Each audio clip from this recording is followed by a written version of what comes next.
By late 1944, Japan stood at the edge of military collapse. The Imperial Navy had been shattered at Leyte Gulf.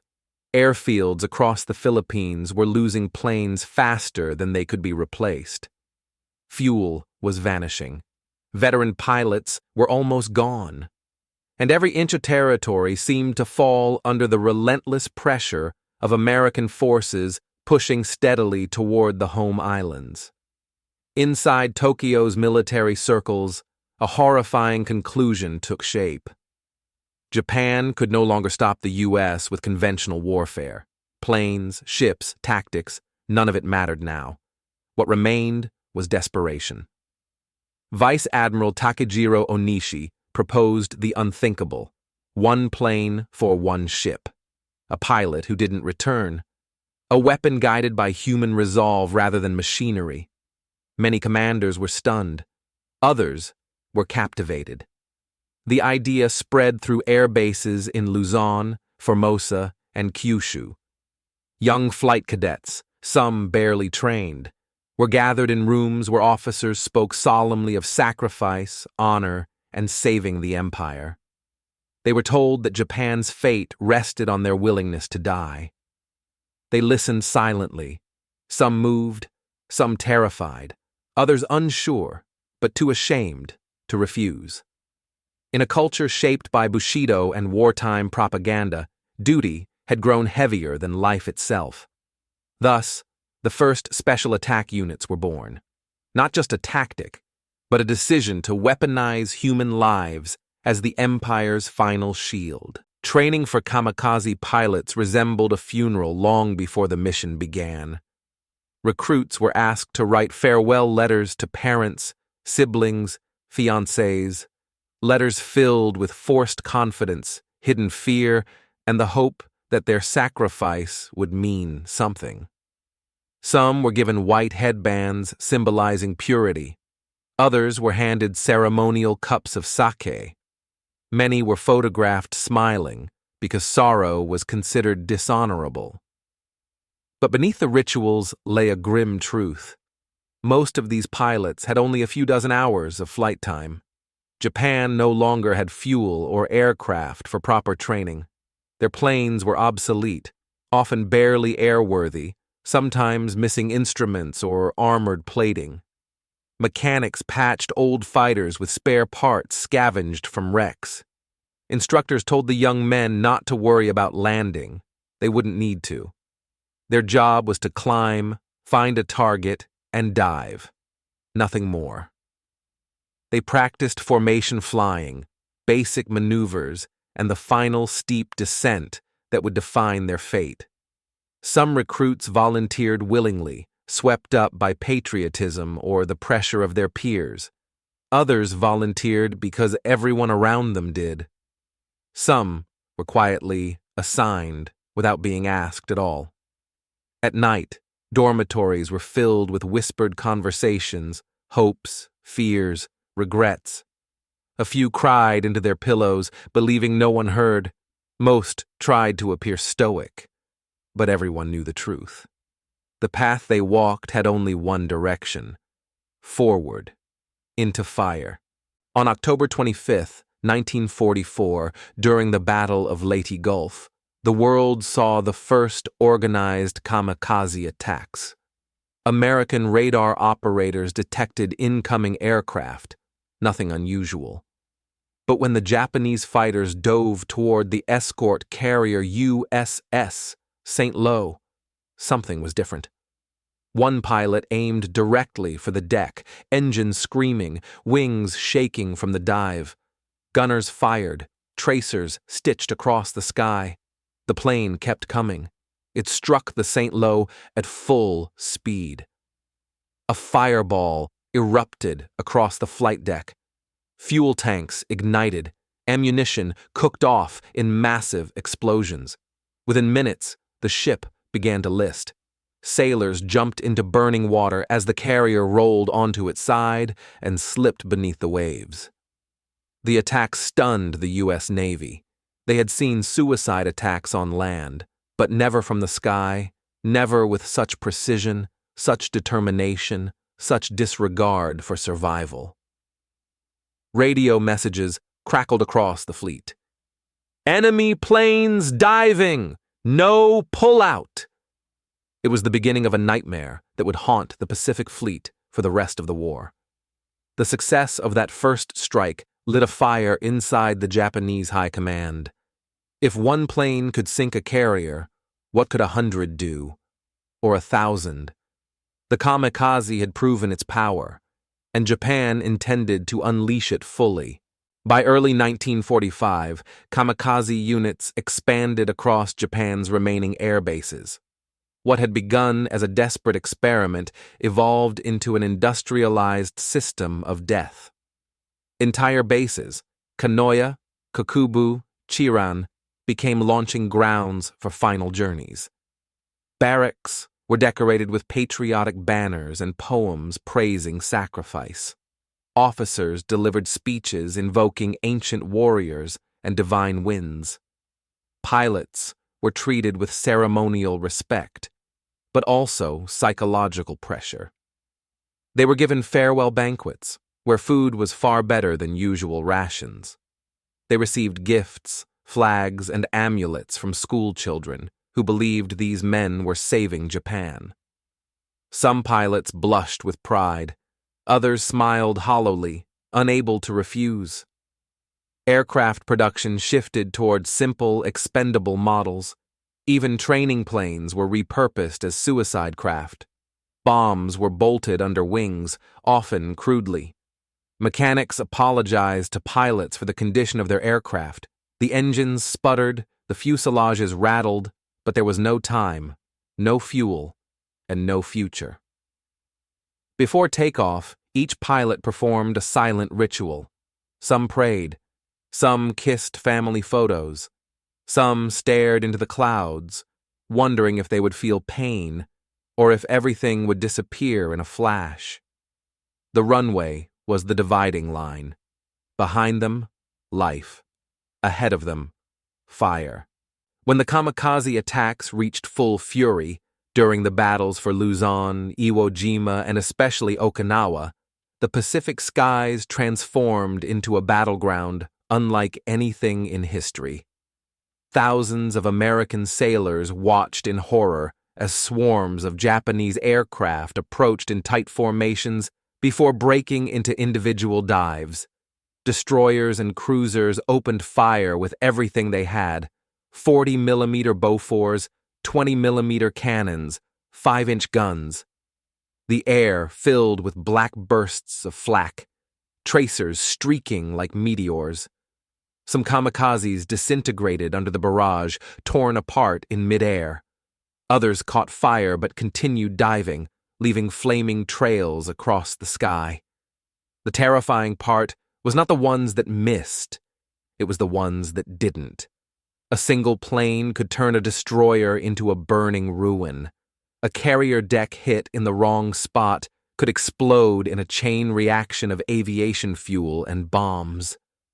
Many sailors described the same moment over and over, the final seconds when the attacking plane locked onto their ship, engine screaming, pilot visible through the canopy, unflinching. Even hardened veterans, men who had fought since Pearl Harbor, admitted they had never known fear like this. The kamikaze wasn't just a weapon. It was a human being determined to die in the act of killing them. For the U.S. Navy, the Pacific became a place where the sky itself felt alive and hungry. In the hours before their final mission, kamikaze pilots lived in a space between life and death. On many bases, mornings began with a ceremony, simple, quiet, haunting. Pilots stood in neat rows, wearing white scarves or hachimaki headbands. Officers read their names from a list that felt more like a funeral roster. Some pilots bowed deeply. Others stared at the ground, refusing to meet anyone's eyes. After the ceremony, the men were given time alone. Some wrote final letters, hands trembling but determined. "Mother, please forgive me. Father, I hope my sacrifice brings honor. Others tried to appear cheerful, joking with their comrades, though their laughter sounded strained and brittle. In barracks, pilots shared cigarettes, passing them from hand to hand like sacred offerings. One man played a harmonica, another hummed an old folk song. A third stared silently at the runway through an open window. A few confessed their fear in whispers, only among their closest friends. Most kept it locked inside, terrified of seeming weak. Mechanics moved quietly around the planes, feeling the weight of what they were preparing. One mechanic later said, "Every bolt I tightened felt like a nail in a coffin." When the call finally came, sortie time, a cold stillness fell. Pilots tied their headbands, adjusted their gloves, tucked letters into their flight suits. They bowed to the ground, to each other, to the sky. Then they climbed into their planes, engines coughing awake. Their last journey had begun. Takeoff was the moment everything became real. Pilots taxied toward the runway in a slow, solemn line. Ground crews saluted. Officers watched silently, hands clasped behind their backs. The air smelled of fuel, dust, and finality.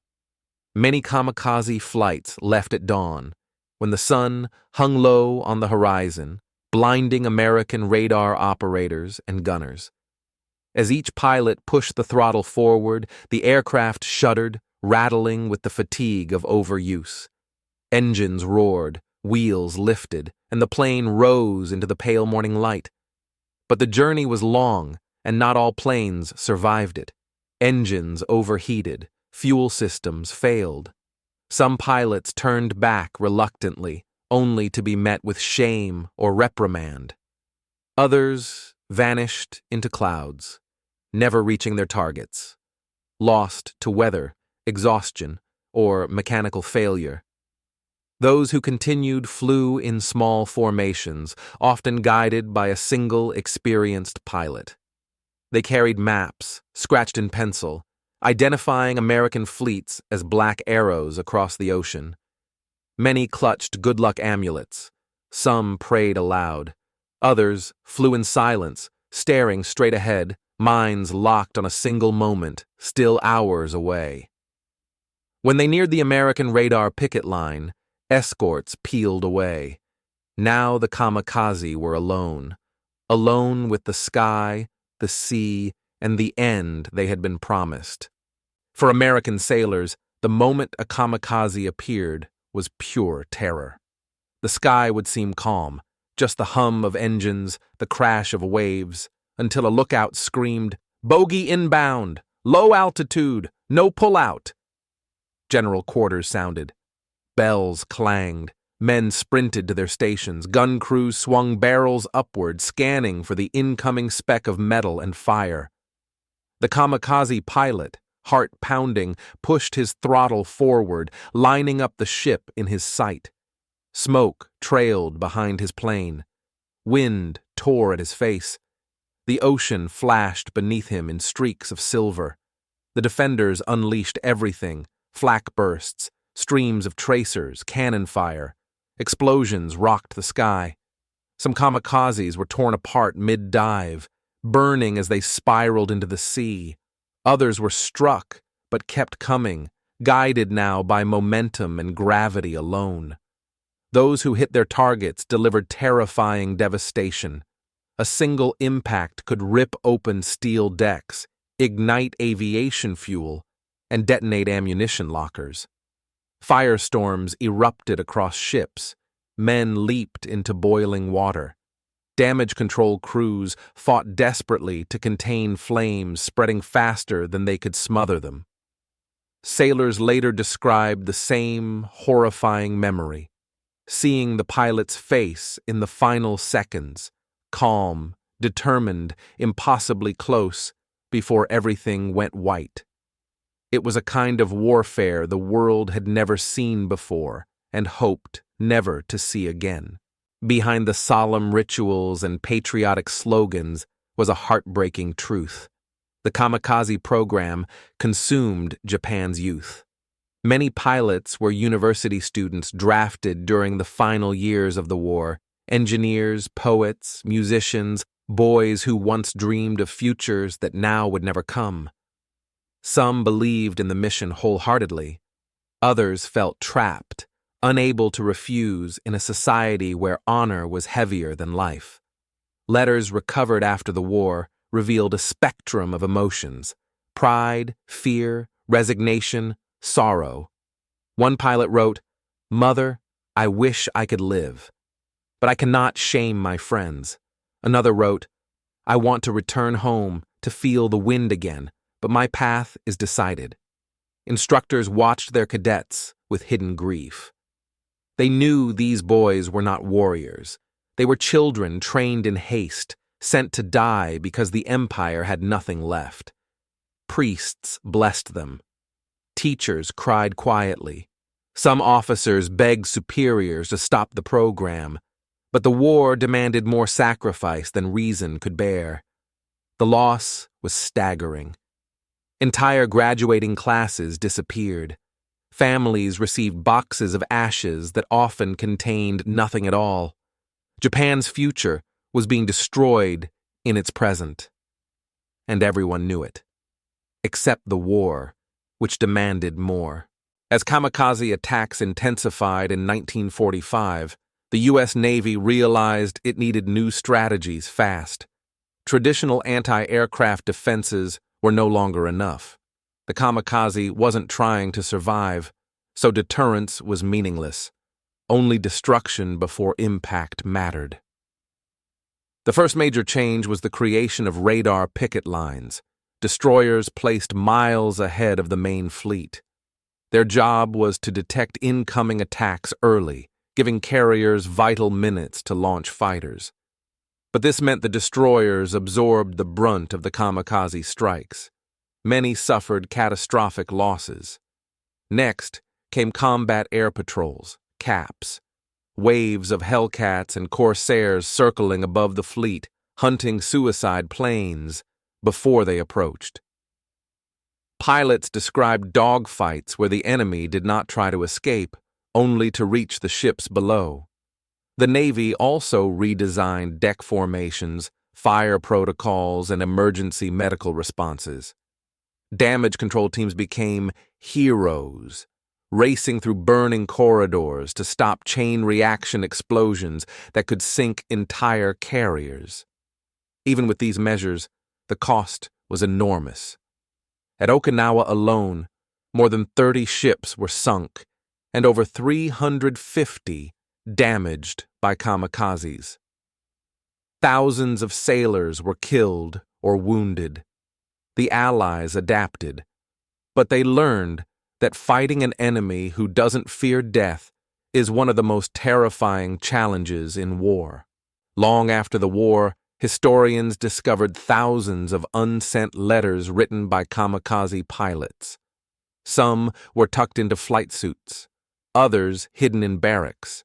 Many were collected by ground officers who intended to send them later, but never could.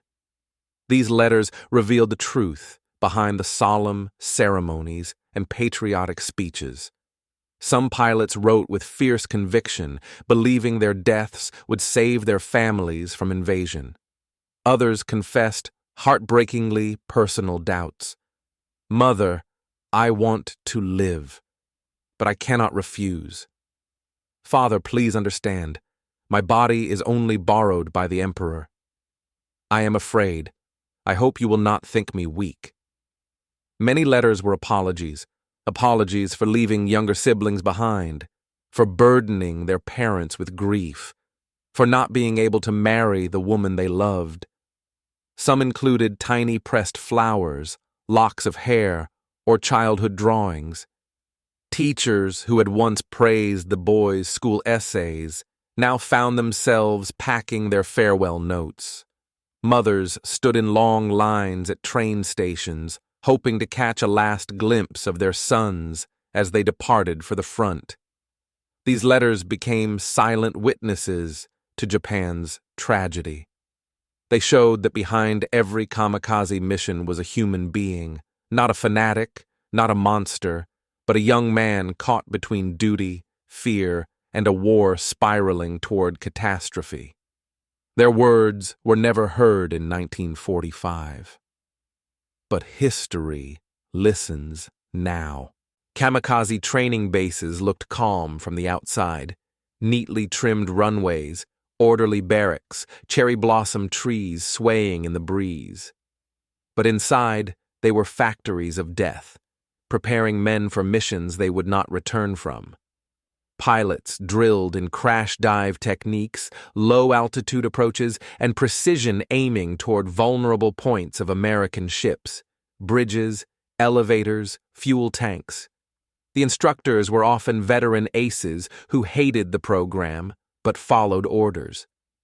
Many trained their students with a quiet sadness, knowing exactly where each of them was headed. Mechanical workshops modified old Zero fighters, removing armor and replacing ammunition with high explosive charges. Fuel tanks were filled just enough for a one-way trip. Engineers painted rising sun emblems on wings, making the aircraft symbols of sacrifice. Between drills, pilots attended lectures on Bushido, loyalty, and honor. Propaganda films glorified martyrdom, portraying kamikaze as warriors who would strike like lightning and live forever in the emperor's heart. But in private, doubts flourished. Some pilots lay awake at night, staring at the ceiling. Others walked the runways alone, running fingers along their aircraft as if touching a gravestone. The camps were quiet places, not because they were peaceful, but because everyone there lived with the whisper of death in their ears. For every pilot who flew toward an American ship, there was a mother who waited behind, hoping, praying, and mourning long before the telegram ever arrived. Japanese propaganda portrayed mothers as proud supporters of their sons' sacrifices, but diaries and testimonies told a different story. Many mothers wept in secret, hiding their grief from neighbors and military officials. Others collapsed when they learned their sons had been selected for kamikaze duty. Some, torn between patriotism and maternal love, tucked small charms or handwritten prayers into their sons' pockets before they left. After the war, survivors recalled a painfully common scene: a mother pressing her forehead to her son's chest, silently begging him not to go, but unable to speak the words out loud. Some mothers never received remains, only wooden boxes filled with stones, presented with solemn ceremony. Others received ashes that were not their sons. Many kept their sons' final letters wrapped in silk, rereading them for decades. Japan honored its pilots as martyrs. But the true cost of the kamikaze program was carved into the hearts of the mothers who lived long lives carrying unbearable grief. They survived. Their sons did not. And the war never left them. In August 1945, the world changed. Hiroshima, Nagasaki, the Soviet invasion of Manchuria. Japan's empire collapsed in days. Suddenly, the kamikaze program, prepared for final massive waves of suicide attacks, fell silent. At air bases across Kyushu and Honshu, pilots waited in barracks, expecting the ultimate order. Their planes sat fueled, bombs loaded, engines ready. Some were relieved. Others felt shame. Many simply felt numb. When the emperor's voice finally came over the radio, announcing surrender, the bases froze. Some pilots stared at the floor, tears sliding down their faces. Others tore off their headbands, unable to process what they had survived. A few took their own lives, believing death was the only honorable path now. The aircraft remained lined up on the runways like thousands of steel ghosts. Mechanics shut down workshops. Officers folded flags. Pilots who had prepared to die now faced the strange and confusing burden of living. The sky that once echoed with engines and explosions became unbearably quiet. The story of the Kamikaze did not end in 1945. It lingered, shaping Japan's memory, the world's understanding of sacrifice, and the terrifying psychology of total war. To some in Japan, the pilots became symbols of tragic heroism, young men who gave everything for a doomed nation. To others, they were victims of a militaristic system that manipulated patriotism and youth. In the West, they came to represent a form of warfare defined by desperation and fanatic resolve. Historians now see something more complex, a generation caught between loyalty to family, loyalty to nation, and the crushing weight of a war already lost. Museums display their letters. Their barracks stand preserved as memorials. Former instructors still speak about their students, voices trembling with memory. Families visit shrines where the pilots' names are carved in stone, long lists of boys who never reached adulthood. The Kamikaze program changed naval warfare forever. It forced militaries to rethink defense. It added a new, terrifying dimension to the psychology of war. And it became one of the darkest lessons in human history. What happens when a nation asks its young to die, not for victory, but for the illusion of honor? The legacy of the Kamikaze is not about glory. It is about tragedy, courage, fear, manipulation, and the price of war on the human soul.